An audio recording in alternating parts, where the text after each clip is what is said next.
Hello friends, good morning. कैसे हैं आप लोग? तो आइए आज हम देख लेते हैं बैंक निफ्टी में क्या चल रहा है और कैसा ट्रेड ले सकते हैं आज हम। तो ये हमारा बैंक निफ्टी का डे का चार्ट है, एक दिन का चार्ट है। एक एक कैंडल एक दिन को शो कर रहा है। तो यहाँ पे कहीं ना कहीं थोड़ा बुलिश है।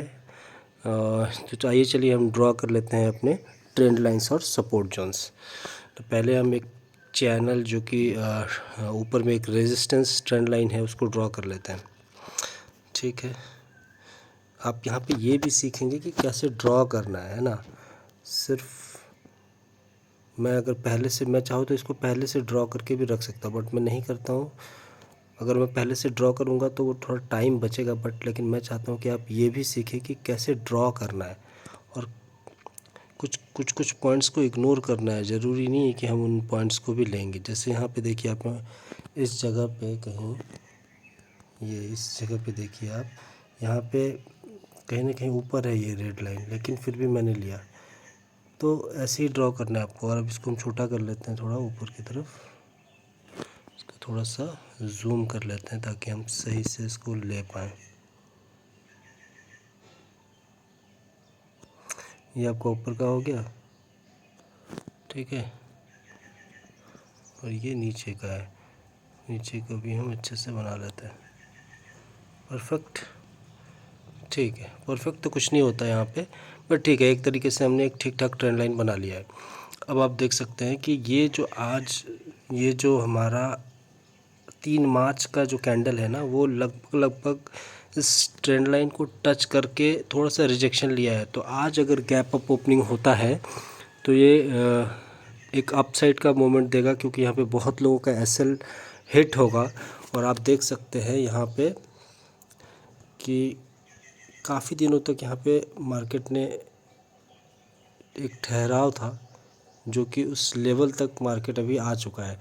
अगर यहाँ पे मार्केट आज एक बुलिश कैंडल बना देता है तो फिर यहाँ से एक अप ट्रेंड चालू हो जाएगा। तो तब अप ट्रेंड चालू हो जाएगा, इसका मतलब है कि हमें जो भी ट्रेड लेना है बाई ऑन डिप लेना है। यानी कि यहाँ पे जैसे ही नीचे आएगा हमें बाई करना है, फिर एक ऊपर जाएगा, यहाँ पे आप सेल कर सकते हैं। फिर यहाँ से सेल करने का जैसे ही मार्केट नीचे आता है, फिर हम एक यहाँ से जैसे अब कोई पॉजिटिव कैंडल देखेंगे फिर बाई करेंगे। ऐसे यहाँ पे चलता चला जाएगा। तो हमें इस ट्रेंड लाइन के ऊपर हमेशा बाइंग सोचना है। ठीक है फ्रेंड्स, तो ऐसे ही हमें काम करना है। अभी आप देख लीजिए। अब चलिए हम 15 मिनट का कैंडल खोल लेते हैं, उसमें देखते हैं क्या चल रहा है। ये देखिए 15 मिनट कैंडल में अगर आप देखेंगे तो यहाँ पे सबसे पहले हम अपना कुछ जोन्स ड्रॉ कर लेते हैं, जिससे कि हमें क्लियर हो जाए कि कहाँ कहाँ पे ट्रेड हमने कल, मतलब इससे पहले वाले दिन हमने कहाँ कहाँ ट्रेड लिया था और कहाँ कहाँ ट्रेड लेना चाहिए नहीं लेना चाहिए। देखिए इस जोन का ब्रेकआउट मिला था आपको, यहाँ पे ध्यान से देखिए। यहाँ पे हमें एक इस जगह पे एक ब्रेकआउट मिला, इसके बाद एक अच्छा खासा मूव ऊपर की तरफ दे दिया मार्केट ने, है ना।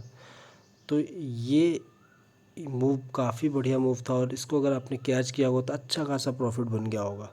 ठीक है, अभी आप देखिए, अब ये एक रेजिस्टेंस जोन के पास है। यानी कि यहाँ पे आप देख रहे हैं कि ये एक रेजिस्टेंस जोन के पास है। इस जोन के पास अगर इस जोन को क्रॉस करता है तो एक अच्छा खासा मूव दे सकता है हमें। तो यहाँ पे हमें नज़र बना के रखना है। और जैसे ही यहाँ पे कोई एक पॉजिटिव साइन देता है या गैप अप ओपनिंग में एक अच्छा खासा पॉजिटिव कैंडल देता है, तो हम यहाँ पे बाई कर सकते हैं। एक छोटा सा रिस्क लेके, इधर कहीं एसएल लगा के हम एक छोटा सा रिस्क लेके एक 300 से 400 पॉइंट का मूवमेंट हम यहाँ पे देख सकते हैं इंट्राडे में।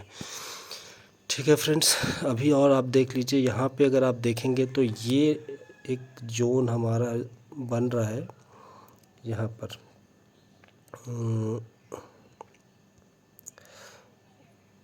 ये देखिए,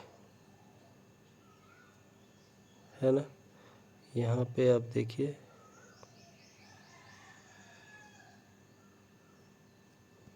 ये अगर मार्केट इस जोन को ब्रेक करता है, किस जोन को, यहाँ पे जो आप देख रहे हैं, इस जोन को अगर ब्रेक करता है तो मार्केट फिर नीचे आने के चांसेस हैं, फिर से उसी जगह पे आ सकता है और इसको टेस्ट करके फिर ऊपर जा सकता है। तो हमें यहाँ पे नज़र बना के रखना है कि कैसे मार्केट मूव करेगा, प्राइस एक्शन क्या बन रहा है, लोअर लो बन रहा है या हायर हाइज बन रहा है, उसके ऊपर डिपेंड करेगा कि हमें कैसे ट्रेड लेना है।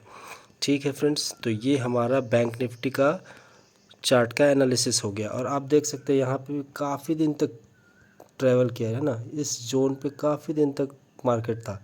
तो यहाँ पे इसलिए यहाँ पे जो मूव आया ना इतना बड़ा, इसी वजह से आया, क्योंकि देखो इस जोन को क्रॉस करने के बाद मार्केट यहाँ पे एक स्टे लिया और एक्सपेक्टेड था कि यहाँ पे एक मूव देगा, बट उस दिन मार्केट नीचे आया और ये मूव हमें अगले दिन मिला। तो बहुत ही अच्छा मूव मिला। इस तरह का मूव अगर आप कैच करते हैं तो एक अच्छे खासे प्रॉफिट में आप बैठ सकते हैं, ठीक है ना। अब ये जो जोन है ना हमारा, यहाँ पे आप देखेंगे तो ये काफ़ी एक रेजिस्टेंस जोन है। यहाँ पे देखिए, यहाँ पे देखिए, तो ये हमारा एक रेजिस्टेंस जोन है। ये देखिए यहाँ पे है ना, ये रेजिस्टेंस है। अब यहाँ से अगर आप ड्रॉ करेंगे तो ये यही होता है ना, ये एक रेजिस्टेंस जोन है। तो ये इस जोन पे अभी हम कोई ट्रेड नहीं लेंगे। यहाँ पे जब तक कोई एक बुलिश मोमेंटम नहीं आ जाता है हम ट्रेड नहीं लेंगे। हमको नहीं चाहिए पैसा भाई, पैसा एक दिन ही बनेगा लेकिन ढंग से बनेगा और कॉन्फिडेंस में बनेगा। आप ज़बरदस्ती ट्रेड लेंगे आपका लॉस ही होना है। और कोशिश करना भाई मेरे कि स्टॉप लॉस लगा लेना, कहीं पे भी एंट्री करो स्टॉप लॉस लगाओ, छोटा सा लॉस लेके निकल जाओ। और सबसे बड़ी बात क्या है ना कि हम क्या करते हैं, ओवर ट्रेडिंग करने लगते हैं। एक पहले ट्रेड में लॉस हुआ, सेकंड ट्रेड लेंगे, वो भी रैंडम ट्रेड लेना शुरू कर देते हैं कि भाई हमें लॉस कैसे हो गया, हमें अब तो रिकवरी करना है। ऐसा नहीं होता है, आप रिकवर करने के चक्कर में जाएंगे तो लॉस होता चला जाएगा और एक बड़ा लॉस। और ये होता क्यों है, ये हमारे एक बैड हैबिट्स की वजह से होता है। अपने हैबिट्स को बदलो, उसको लिखो, जर्नल मेंटेन करो और उस पॉइंट्स पे ध्यान दो कि तुम गलतियां क्या कर रहे हो, बार बार ओवर ट्रेडिंग क्यों कर रहे हो। पहला ट्रेड लॉस में जाता है उसके बाद ही आप ओवर ट्रेडिंग करते हैं। जब आप प्रॉफिट में होते हो तो थोड़ा सा माइंड आपका कूल होता है और आप सही डिसीजन लेते हो। बट जैसे ही आप लॉस में आते हो ना तो आप बहुत ज़्यादा गलत ट्रेड लेते हो और लॉस करना शुरू कर देते हो। तो आप ओवर ट्रेडिंग से बचना है तो आप दिन का एक फ़िक्स रूल बनाओ कि मुझे अगर 1000 रुपये का लॉस होता है, मैं छोटे अकाउंट के लिए बोल रहा हूँ, 1000 रुपये का लॉस होता है, 1200 का लॉस होता है, तो हम उससे ज़्यादा लॉस नहीं ले सकते हैं, वो हमें बंद करना पड़ेगा ट्रेडिंग। अगर आपका अकाउंट बड़ा है तो आप उस हिसाब से अपना लॉस सोच सकते हैं 2% 5% के बीच में, तो वो आप कर सकते हैं। और आप भाई सिंपल सा रूल है, आप अगर अपना जर्नल उठा के देखोगे, अपना कॉन्ट्रैक्ट उठा के देखोगे तो आपने कमाया है, ज़रूर कमाया होगा, लेकिन आपने क्या किया, एक दिन में वो सारा लॉस दे दिया। तो यही हमारी सबसे बड़ी मिस्टेक होती है और ये हमारी नहीं, सारे ट्रेडर की मिस्टेक है। शुरू शुरू में सारे यही मिस्टेक करते हैं और आप एक दिन बहुत अच्छे ट्रेडर बन जाओगे जब आप इन गलतियों को करना बंद कर दोगे। तो ये कहाँ से होगा, ये आपके हैबिट से होगा। अपने हैबिट को सुधारो और अपने इन चीज़ों पे ध्यान दो, अपने ऊपर ध्यान दो। मार्केट कहीं से गलत नहीं होता, मार्केट हमेशा सही है।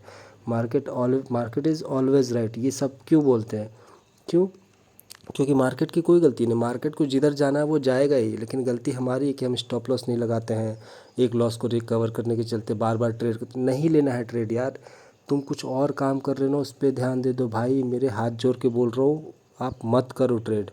नहीं करोगे ना तो वो पैसे बचेंगे तो आप ट्रेड में बने रहोगे, आगे आप ट्रेड ले पाओगे। अब जब आगे ट्रेड ले पाओगे तभी तो आप सर्वाइव करोगे तभी तो पैसा बनाओगे। और अपने हैबिट्स को सुधारने का, आप कैसे सुधारोगे ये आपके ऊपर है, ये कोई नहीं सिखा सकता आपको। ये आपको अपना साइकोलॉजी ठीक करने का ना, ये आपको खुद ही करना पड़ेगा। हैबिट्स सुधारना है, एक ट्रेड के बाद नहीं लेना। आइधर यहाँ पे देखो जीरोधा में अगर आप ट्रेड करते हो तो किल स्विच का ऑप्शन है, किल स्विच मारो, कुछ दिनों तक मारते रहो, जब ये आपकी हैबिट में कन्वर्ट हो जाएगा तो आपको फिर किल स्विच की ज़रूरत भी नहीं पड़ेगी।